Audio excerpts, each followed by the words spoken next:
everybody. I hope you're all doing well. On today's episode, I'm going to do one of my grandmother's recipes. Now, it was called la grosse soupe, or the big soup. And essentially, it follows a method known as a pot au feu, or basically a one-pot meal. So you have one pot, one heat source, and you get 2 meals out of it. How do you do that? Well, basically, you take a fattier piece of meat or a tougher cut, and you cook it very slowly over 3 to 4 hours. And you add all sorts of vegetables that you have around. And in this case, it's going to be winter vegetables because it's winter. My grandmother used to do it in the fall as well, and whenever she had corn or whatever else she had in the garden to throw in there, and you could. But this is a simplified version of it. It's cold weather out there, and I know people are just sort of bored and they need something really comforting and hearty just to get through the day. This is going to get you through too. You get your soup and you get your meal. Let's check it out.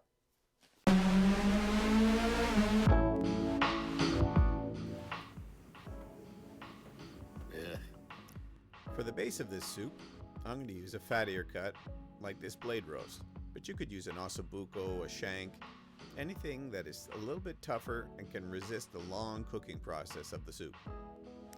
The next ingredient will be about 3.5 liters of vegetable stock, or chicken stock or water. To boost the protein, I'm going to add some split green peas. Also, I'm going to add some pearl barley. And this will thicken our soup slightly and give it a nice sweetness.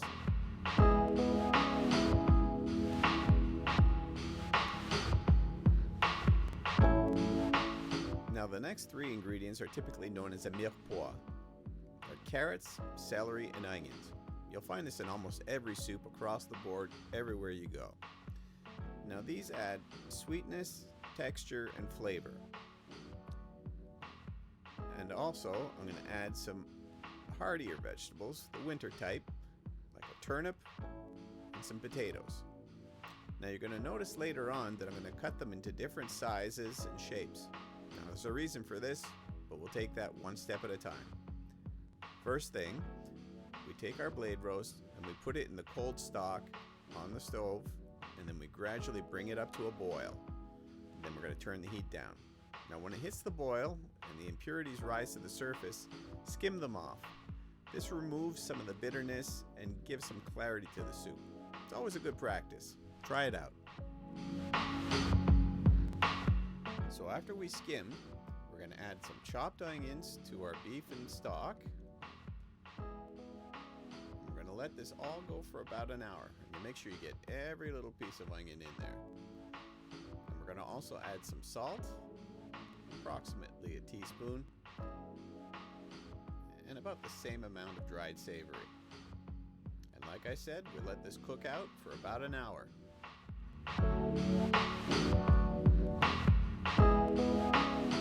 So, while the soup is cooking, we're going to soak the barley in cold water for 30 minutes just to rinse it and to plump it up a little bit. And then once the hour is up, we add our split green peas to the soup. We drain our barley, and we're going to add that too.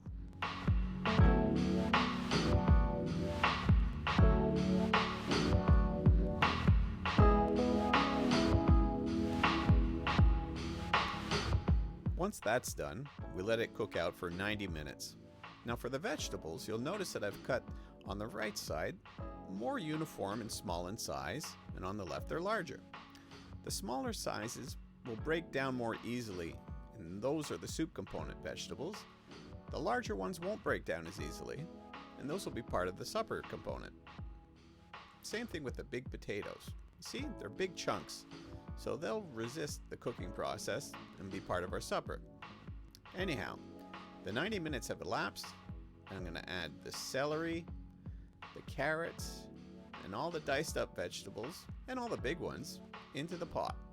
And we're going to let this cook out for another hour.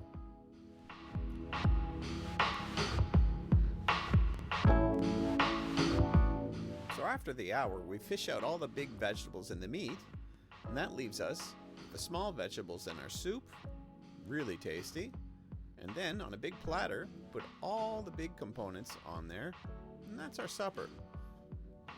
2 dinners, 1 pot, 1 heat source. Share, like, and subscribe. Have a great week, people.